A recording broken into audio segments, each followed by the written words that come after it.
Boleh masuk. Ya mungkin kita masuk kantor dulu. Pak Komentu kan. Jadi kalau kamu yakin dengan organisasi yang dipercayai kamu, insya Allah pekerja kita ambil, pewakil pekerja tetap kita hadirkan.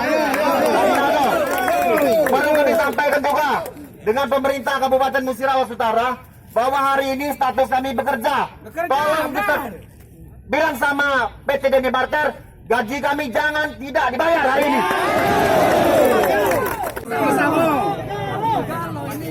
Dengar dulu, saudara-saudaraku, ini panas harinya. Di teras Pak, bupatinya di teras itu Pak. Kami saudara semua musyawarah.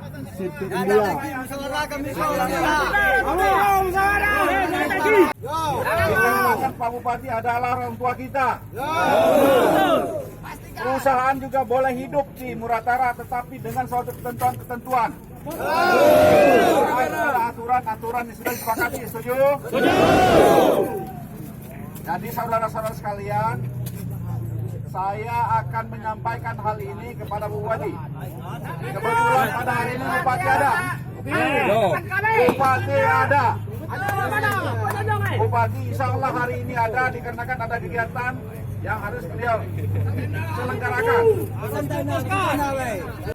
Itu tidak sesuai dengan keputusan Menteri Nomor 100. Kalau keputusan Menteri Nomor 100 itu sudah mengatur beberapa poin tentang PKWT. Terjadi di Deni Barter Lestari itu PKWT yang melanggar, harus segera diangkat menjadi PKWT 2 tahun dan sekarang diberhentikan dengan secara tidak hormat, diberhentikan secara tidak manusiawi. Nah, jadi kami harap pemerintah Kabupaten Muratara beserta jajaran di tingkat yang sama untuk segera menegakkan aturan. Kami tidak ingin untuk dibela, tapi kita sama-sama harus berpegang teguh dengan Undang-Undang Nomor 13 dan Keputusan Menteri Nomor 100 tahun 2000.